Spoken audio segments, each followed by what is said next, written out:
ভকত বৈষ্ণৱৰ হৰিনামৰ ধ্বনিৰে উখল মাখল হাৰমতিৰ পুনৰাম আটা সমন্বয় ক্ষেত্ৰ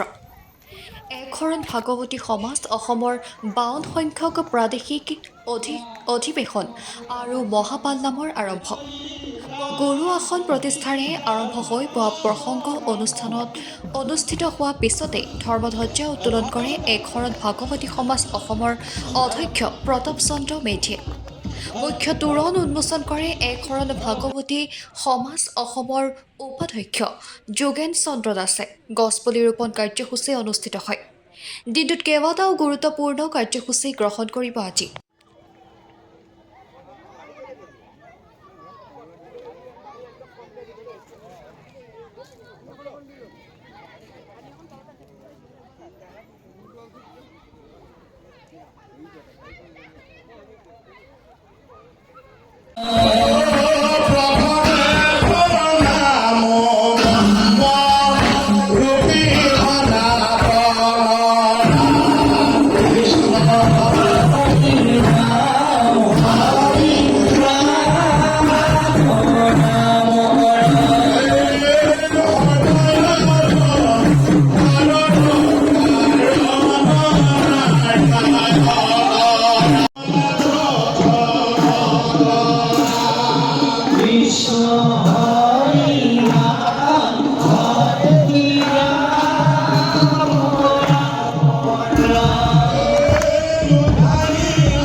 সীমান্ত সংঘ জয় একশৰণ ভাগৱতী সমাজ জয় একশৰণ ভাগৱতী সমাজ জয় আচাৰ্য কৃপালুগুৰু বা বিচৰ জয় আচাৰ্য কৃপালুগুৰু বা বিচৰ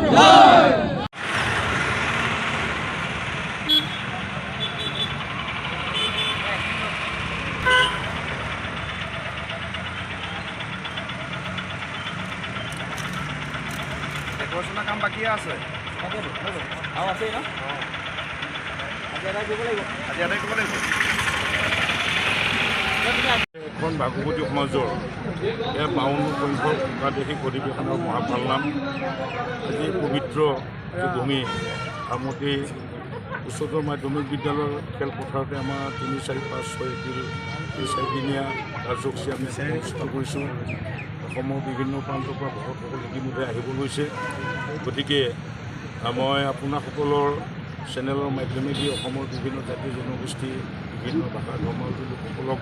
আহ্বান জনাইছোঁ তেখেতসকলে আহক আমাৰ অনুষ্ঠান উপভোগ কৰক যাতে অনুষ্ঠানভাগ সাফল্যমণ্ডিত হওক তাৰ লগতে যি 4দিনীয়া কাৰ্যসূচী ইতিমধ্যে আপোনাসকলে গম পাইছে যে পুৱাই পেলাই আমাৰ যি নামঘৰ প্ৰতিষ্ঠা হৈ গৈছে প্ৰসংগ হৈ গৈছে ধৰ্মধ্বজা হ'ল মূল গ্ৰহণ উন্মোচন হ'ল ইয়াৰ পিছতে দুপৰীয়া প্ৰসংগ আছে আবেলিলৈ আমাৰ তৰুণ বিৰোধী সমাজৰ সাংগঠনিক পৰ্যালোচনা সভা আছে ৰাতিলৈ পত্নী সভা আছে তদ্ৰূপ কাইলৈও ঠিক তেনেকৈ আমাৰ এখন ভাগৱত শোভাযাত্ৰাৰ উপৰিও আমাৰ আবেলিলৈ এখন ভক্তৰ সন্মিলন আছে এটা বিষয়ৰ ওপৰত আমাৰ বিভিন্ন জ্ঞানী গুণী লোকক নিমন্ত্ৰণ জনাইছোঁ আলোচক হিচাপে তেখেতসকলে ভাষণ প্ৰদান কৰিব ৰাতিলৈ সাংস্কৃতিক অনুষ্ঠান আছে ঠিক তেনেকৈ আমাৰ শনিবাৰলৈ 5 তাৰিখেও আবেলিলৈ মুকলি ধৰ্মালোচনী সভা আছে তাত বিভিন্নজন গুণী জ্ঞানী ব্যক্তি উপস্থিত থাকিব ৰাতিলৈ মহাপালনাম আছে আৰু পিছদিনা 6 তাৰিখৰ দিনাখন আমাৰ পুৱাবিলাক হল শিবিৰ আছে গতিকে এনেধৰণে আমাৰ বৃহৎ 4দিনীয়া কাৰ্যসূচী লৈ পেলাই আমি এই অনুষ্ঠানভাগ আমি ইয়াত আয়োজন কৰিছোঁ